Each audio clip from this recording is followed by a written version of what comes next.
സുധാമഴമേഘം. ഇന്ന് നമ്മൾ ഓണസദ്യക്ക് പ്രാധാന്യമുള്ള കൂട്ടുകറിയാണ് ഇവിടെ ചെയ്യാൻ പോണത്. അപ്പൊ നമ്മൾക്ക് കൂട്ടുകറിക്ക് ആവശ്യമുള്ള സാധനങ്ങൾ എന്തൊക്കെയാണെന്ന് നോക്കാം. ആദ്യമായിട്ട് ചേന ഇങ്ങനെ ചതുര കഷ്ണങ്ങളാക്കിയിട്ട് മുറിച്ചിരിക്കുകയാണ്. അതേപോലെ തന്നെയാണ് കുമ്പളങ്ങ, അതും അതേ രീതിയിൽ തന്നെയാണ് മുറിച്ചിരിക്കുന്നത്.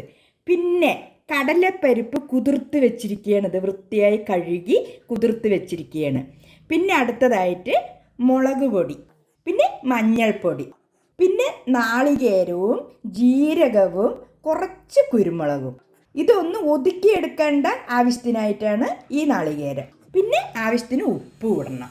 ഇത്ര മാത്രമേ ആവശ്യമുള്ളൂ. അപ്പോൾ നമ്മൾക്ക് കൂട്ടുകറി കഷ്ണങ്ങളൊക്കെ ഒന്ന് വേവിച്ചെടുക്കാം.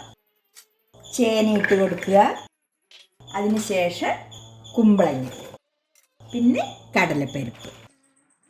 ഇനി നമ്മൾക്ക് ഇതിലേക്ക് ആവശ്യമുള്ള മഞ്ഞൾപ്പൊടി, പിന്നെ ശകലം മുളക് പൊടി, പിന്നെ നമ്മൾക്കിതിലേക്ക് വേവിച്ചെടുക്കാനുള്ള വെള്ളം കുറച്ച് ഒഴിക്കുക, അത് മതിയാവും. അപ്പം നമ്മൾക്കിത് വേവിച്ചെടുക്കാം. നമ്മൾക്കിതൊന്ന് ചെറുതായിട്ട് ഇളക്കി കൊടുത്തിട്ട് അടച്ച് വെക്കാം. കൂട്ടുകറി കഷ്ണങ്ങൾ വേകണ ആ ഗ്യാപ്പിൽ നമ്മൾക്ക് ഈ തേങ്ങയും കുരുമുളകും ജീരകവും കൂടെ ഒന്ന് അരച്ചെടുക്കാം. ഇതിൽ ഒട്ടും വെള്ളം വേണ്ട, നമ്മൾക്ക് ഇങ്ങനെ അരച്ചെടുക്കാം.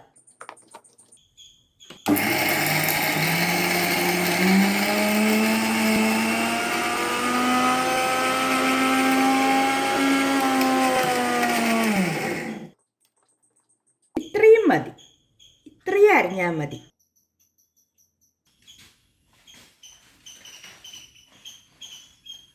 നമ്മൾക്ക് ഈ കഷ്ണങ്ങളൊക്കെ വേകുമ്പോഴേക്ക് ഈ അരപ്പൊന്ന് നമ്മൾക്ക് നന്നായിട്ട് വറുത്തെടുക്കാം.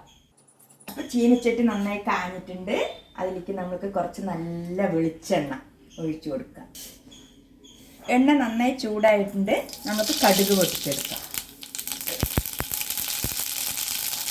കടുകൊക്കെ പൊട്ടി. ഇനി നമ്മൾക്ക് ഈ അരപ്പൊക്കെ ഒന്ന് ഇട്ടിട്ട് നന്നായിട്ടൊന്ന് വറുത്തെടുക്കാം. ഈ അരപ്പ് നന്നായിട്ട് ബ്രൗൺ കളർ ആകുന്നത് വരെ ഒന്ന് വറുത്തെടുക്കണം.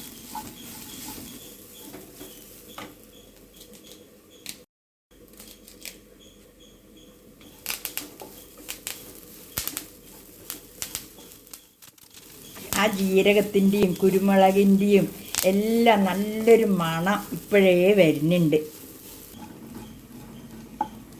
ഇതിവിടെ ആകട്ടെ, നമ്മൾക്ക് ഈ കഷ്ണം എന്തായെന്ന് നോക്കാമല്ലോ ഒരിക്കൽ കൂടെ. അത് നന്നായി തിളച്ച് തിക്ക് വന്നിട്ടുണ്ട്. ചേന വെന്താ നോക്കട്ടെ. ഇല്ല, കുറച്ചുകൂടി വേകാനുണ്ട്. അപ്പം അതും കൂടെ ഒന്ന് നന്നായിട്ട് വെന്തോട്ടെ.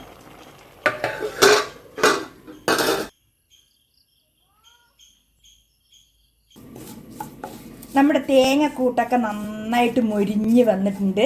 ഇനി നമ്മൾക്ക് ഗ്യാസൊക്കെ ഓഫാക്കിയിട്ട് ഈ കഷ്ണങ്ങൾ നന്നായി വെന്ത ശേഷം ഉപ്പും ഈ കൂട്ടും കൂടെ നമുക്ക് അതിലിട്ട് യോജിപ്പിക്കാം.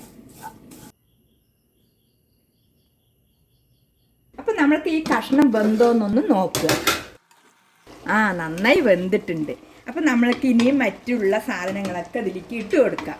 തേങ്ങ നന്നായിട്ട് മൊരിഞ്ഞത് ഇതിലിട്ട് കൊടുക്കുക.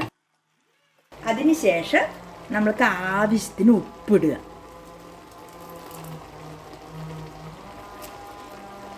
പിന്നെ ഇതിലേക്ക് മെയിനായിട്ട് എന്താ ആവശ്യം എന്ന് വെച്ച് കഴിഞ്ഞാൽ വെല്ലം അല്ലെങ്കിൽ ശർക്കര. ഇതാണ് ഈ കൂട്ടുകറിക്ക് പ്രാധാന്യം. അപ്പം നമ്മൾക്ക് അതുകൂടെ ഇട്ട് കൊടുത്തിട്ട് നന്നായിട്ടൊന്ന് ഇളക്കി യോജിപ്പിച്ചിട്ട് ഒന്ന് സെറ്റാകാൻ നമ്മൾക്ക് വയ്ക്കാം.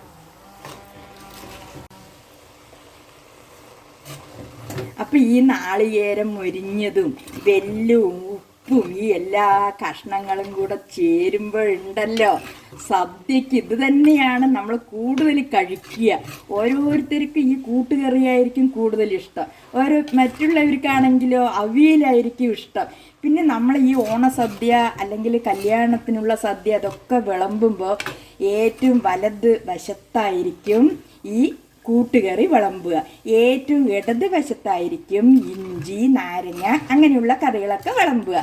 ഇടയിലൊക്കെ ആയിരിക്കും തോരൻ, പിന്നെ പച്ചടി, കിച്ചടി, ഉപ്പേരികൾ അങ്ങനെയുള്ളതെല്ലാം ഇലൻ്റെ ഇഞ്ചിക്കറിൻ്റെയും കൂട്ടുകറിൻ്റെയും അവിയലിൻ്റെയും ഇടയിലൊക്കെ ആയിരിക്കും അതെല്ലാം വിളമ്പുക. അപ്പം നമ്മുടെ കൂട്ടുകറി റെഡി ആയിട്ടുണ്ട്. ഇതാ കണ്ടില്ലേ, എത്ര സിമ്പിളാണ് നോക്കൂ ഇത് ചെയ്യാൻ. അപ്പം നമുക്കിത് 1 മിനിറ്റ് വച്ച ശേഷം ഗ്യാസൊക്കെ ഓഫാക്കാം. അപ്പം നമ്മുടെ കൂട്ടുകറി റെഡി ആയിട്ടുണ്ട്. പിന്നെ നമ്മളിതിൽ ശർക്കര ചേർത്തല്ലോ അല്ലെങ്കിൽ വെല്ലം, അതെന്തിനാണെന്ന് വെച്ച് കഴിഞ്ഞാൽ നമ്മൾ സദ്യ കഴിച്ച് പായസവും എല്ലാം കൂട്ടി നമ്മൾ കഴിച്ചു കഴിഞ്ഞാൽ അത് ദഹിക്കാനാണത്രേ ഈ മധുരം ചേർക്കുന്നത്. ആ സദ്യക്കുള്ള ഓരോ തരം കറികളിൽ മധുരം ചേർക്കുന്നത് നന്നായിട്ട് ദഹിക്കാനാണെന്നാണ് പറയുന്നത്. അപ്പോൾ ഇവിടെ എല്ലാം സിമ്പിളാണ്.